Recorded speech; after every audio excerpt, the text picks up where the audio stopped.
As soon as that clock starts, your ass is mine. When I met Justin Herbert, man, that dude is big as hell. You know, the goal is to just keep it rolling. But come in hype because we have a lot of things to be excited about. All right, guys, we are back with another Bolt Insight, and we have the man himself, Austin Ekeler. What is going on, Ek? Hey, what's good, Kevin? How you doing, man? Good, brother, good. I'm so excited to have you back on, and, you know, a lot's happened since we talked to you last year. A lot has happened. But before we get into all that stuff, like, you know, how has your offseason been so far? Offseason has been it's been good. You know, people say offseason, but for me, it's not really an offseason. It's we don't play football anymore, but I have so many other things going on that it pretty much picks up the slack. But that's the way I like to live. I like to have like pressure from my life, that things that rely on me to be like, hey, you gotta do these things, right? That's why I fit so well in the NFL. But it's been great, man. Just chipping away. That's awesome. You've been doing so much stuff. Following you on Instagram has been so much fun. And you just started your own podcast, The Experience, which is a choice name, by the way. Very good. How's that? I appreciate it. How's that going? Man. So the Experience show just started. Just did the first episode, really just trying to get perspectives from other people just like this, right? But talking about mindset, talking about drive and passions. Just really, like I said, getting to the root of people. And so had episode 1, and we're going to continue to do it every week. We'll have one episode coming out, so we'll see how it goes, especially when the season starts. It'll get a little tight, but I think we'll still be able to pull it off, but I'm excited for it. That's badass, man. And then I also wanted to ask you post all the time on Instagram, the fan-controlled football. That is literally like so much fun. So what's going on with that? And like, you know, that's just so much fun to watch. Yeah, man. Fan control football it's if you don't know out there, it's a league where fans control who you draft as far as your team, which is every week. And then you get to keep a player every week until your team's built out. It's 7-on-7 football. And then when it comes to the games, you get to call the offensive plays, right? And then it goes, so you call it in the chat. It's live on Twitch. It's like a poll, basically. The chat's polled. You get 2 options for pass or run. You choose them. It goes down to the quarterback. They call the play in the huddle, and then they go run that play. And so I am on the Stars. That's my team, the SB Stars. And we are 3-1 right now. We're leading our division. There's 2 divisions. So keep that going. You know, I'm bringing this knowledge of football into our team and into our community. So we play on Saturdays. If you're trying to check that out, it's at Fan Control Football. Yeah, on Twitch. You need to, because I watched the last one and it was just too much fun, man. It's like like Madden. Yeah. It's crazy. It really is. It really is. And especially if you want to jump in my chat too, because I'm getting into it. I'm super hyped. Like I'm in there, like, you know, like I care about these guys, right? I'm texting these guys before the game. I've been out there live to see them and meet them all. So it's pretty cool just to be a part of that community. Yeah, that's so cool that you guys are doing that. And then, you know, I want to pick your brain on, you know, Charger stuff. Crazy offseason. As being a fan for as long as I have, I've never seen anything quite like what Tom Telesco and Brandon Staley did this year. What do you, and especially like, you know, the defense, what are your thoughts on kind of what we've done so far this offseason? Yeah, I think we're in a unique situation where we don't have to pay Jay Herb $60 million a year yet. That's coming. so, I think we're seeing what Tom's trying to do and take advantage of that. So it's like, hey, let's spread some of this money around. Let's get some veterans in. I think Coach Staley's had a big part in that as well. Just of the people that he's brought in, he's played with or played against too and scouted and really likes how they play. So when you see these older guys, right, it's a lot of older guys, people that have been around to coming in to help out and fill up some of these gaps that we felt we had, and especially the defense and the run game has been a big emphasis for us this offseason. It makes you feel good. Like I get excited thinking like there's so much potential. I feel like every year there's potential. Like last year we had a good team. Yeah. Last year we could have definitely made a playoff run. We didn't play consistent enough, so that's what happens when you don't play consistent in the NFL. But now we have another opportunity to do that. So that's all you can ask for. At the very beginning of the season is, hey, we got a chance, and guess what? That's what we do. Yeah, that's awesome. And then the Staley, we call it the Staley effect. But seems to be like there's something going on. It's not just like the culture changing, but like people want to get on the bus. It seems like some of these free agents might have came because of the impact he has on this team and everything. Absolutely. Well, I mean, it comes with a paycheck behind it too, right? Like sure, you got to pay these guys that are coming in. A little bit. But no, Coach Staley, as far as his methodology of coaching, it's really about he's so smart. Like I was gonna say, dissecting like everything so like analytically. Like he just like giving examples. Like his team meetings, I'm super like everyone's so alert in his team meetings because he's like throwing up film from us and like comparing it to other people. He's diving into the psychology of what we're doing on fourth down and how we go for it all the time. And like he's showing us that he has faith in us and all this. So just like I'm always just like, okay, like what's the show today? Like it's honestly like a little production, and he can just do it. Like that's just who he is, right? Because that's how he's been coaching and how he's built himself up. I understand why he's a head coach, just with the way he carries himself and his knowledge of the game and how he actually presents that to you in a way that's actually entertaining that you can actually relate to. I mean, as a coach, what else do you want besides someone that you can relate to and can relate to you by the way they present themselves and that's knowledgeable about the game and has high passion for it? Like, he's everything you could want in a head coach. Like that he's the guy. And we're in beautiful, Southern California in our practice facility. So not a bad place to play. Yeah, it's awesome. And then, some of the players we're talking about, the second year, it's kind of a big deal getting into a second year of using the same scheme more than once. So, and some of the defensive players will be like, all right, I'm not just learning the terminology now. I'm like able to like get in and understand the finer details. What's that like for you on offense? And what do you think that's going to do for us this year?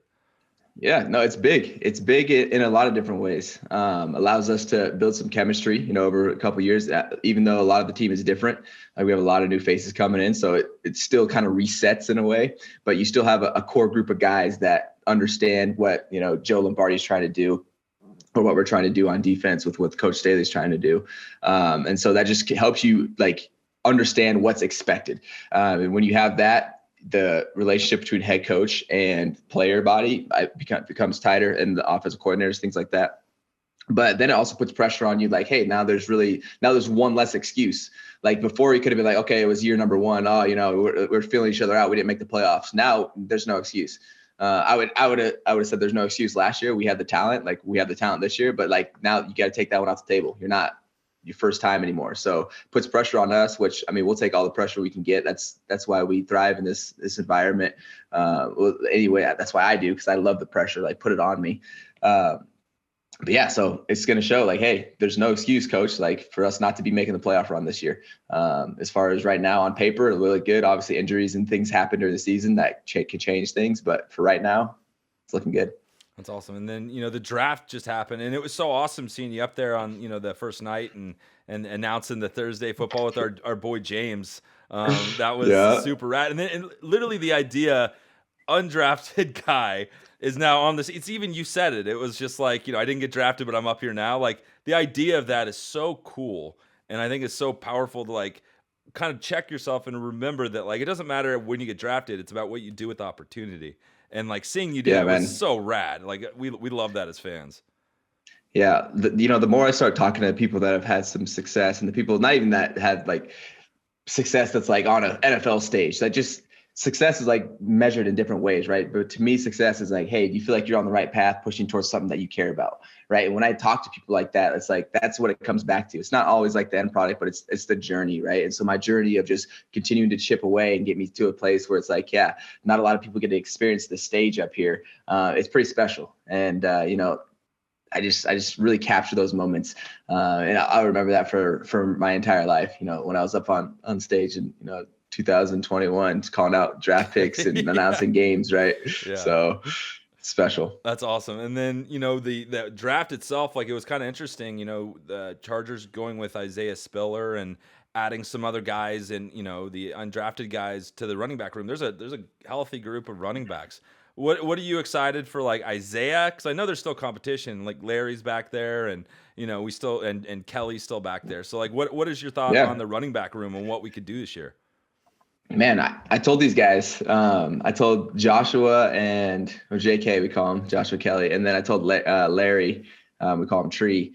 I told him, I was like, look, guys, like, well, Coach was talking about, don't relax, it's gonna be competitive. I was like, guys, whoever's last on this depth chart, that was me. Because we're gonna have 6 running backs in the room. That's what we had in my rookie year, and I was number 6 on the depth chart. And so I was like, no one can be relaxing. I was like, I know all of you are coming for my job, and I understand that. And it's my job to defend my job and be here and be like, okay, no, I definitely deserve it, but I still need y'all to earn. But don't sleep on these guys coming in. That's the mindset of the room, right? It's super competitive, right? That's the NFL. It's the ultimate competitive sport. From an individual standpoint and then a team standpoint. So I'm hoping these guys, whoever, I don't care. Somebody needs to earn some reps though. Somebody needs to step up and earn some reps, man. Cause I think that's how it was for me coming in, where it was like, you know what, like when we put Austin in, good things happen. And I need to see more of that consistently from these guys coming in this year.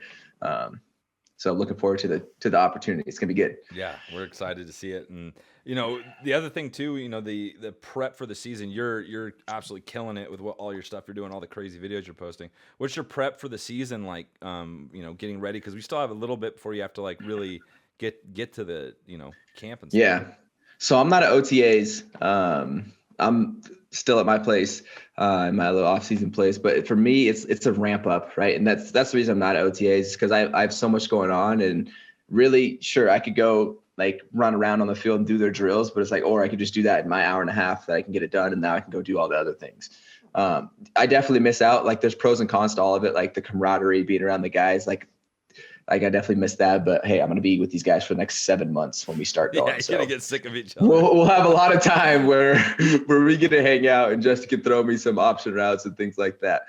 But for me, it really starts out in a slow progression as far as building my weight back up, as far as strength, with really like minimal field work. And now I'm in a phase where I am on the field twice a week. And so it starts to slowly ramp up until we get to OTAs, where it's 3-4 days of field work, running routes, catching balls from quarterbacks, things like that. But you just don't want to peak too early. And as a young guy, you really don't have a chance, because you have to make a team, which comes from pro day and combine training. So you got to be in peak shape then, and those guys have to hold it all the way through the end of the season, right? So for us, the guys that are already on the team, we can build up to training camp, which is about 2 months later. So that's 2 months later of our body not being in peak physical condition, which takes a lot to actually keep up. Sure. That I can save on myself and save on my body, because the cuts start to add up over time. So that's my routine. It's a slow ramp up to being in peak shape coming into training camp. Awesome. And then, the last thing for you, expectations are high right now as Charger fans. There's just so much excitement for what the season's going to be. What are your expectations? Right. What are your goals? What do you want to accomplish? Yeah, for as a team, it comes down to consistency, man. Like we were just too inconsistent. We had playmakers, we had all of the pieces that we needed to make a playoff run. Like we're there, but it was just too many drop balls, right? Couldn't stop the run. Like it's just too many things that are uncharacteristic of a team that's going to make a playoff. And that's why we didn't make a playoff run, because too many inconsistencies. And that's what football is. That's what this entire game is. What makes somebody good? It might not be that they're the best playmaker. Like if you watch my highlights, sure, I have some plays in there, but it's because I do the fundamentals the right way, right? I'm efficient, right? I'm not losing yardage. I rarely have negative plays because I'm hitting the holes right. I'm getting in the right spot. I'm not dragging people and running through people like Jonathan Taylor, who's incredible, right? And just running through people like Derrick Henry, but I'm efficient. I get the ball, I'm hitting the right spot. It comes down to efficiency. So consistency, that's what I want to see all around get better. And what does that take? It comes down to what I just said, fundamentals. It's not even anything crazy. It's no secret. That's what it comes down to. Blocking, tackling, breaking blocks, breaking tackles. Like that's what it comes down to. And so for myself, I'm always wanting to build on what I did last year. So last year, pretty good run. But I feel like I still could build. Like I still have inconsistencies. Obviously, 20 touchdowns. That's a pretty good one. Yeah, I was trying to do that again. I was about to that's say a good one. Pretty solid. Pretty good one, but it just comes down to me. Let's say, all right, like for me, I never set out to know if I was going to be in the NFL or not. I didn't really know. I just kind of fell into it, and I continued to push towards it once I had the opportunity that the door opened. And so I don't really know how far I can go. Do I feel I can get a Pro Bowl? I don't know. For me, I'm just focused on building on what I did the year before, which is getting around my teammates, being more consistent, making more plays. So that's what I got for this year. Awesome, man. Well, we're so excited for it, and we can't tell you how much we appreciate your time coming on. I know you're a busy guy, so thank you so much, Austin. Yeah, thanks for having me on, man. Absolutely. Well, hey, we'll check back in next year. We'll see where we're at. We'll run it back, baby. Let's run it back. All right, man. We'll talk to you later. Awesome. Sounds good. Have a good one, man. You too.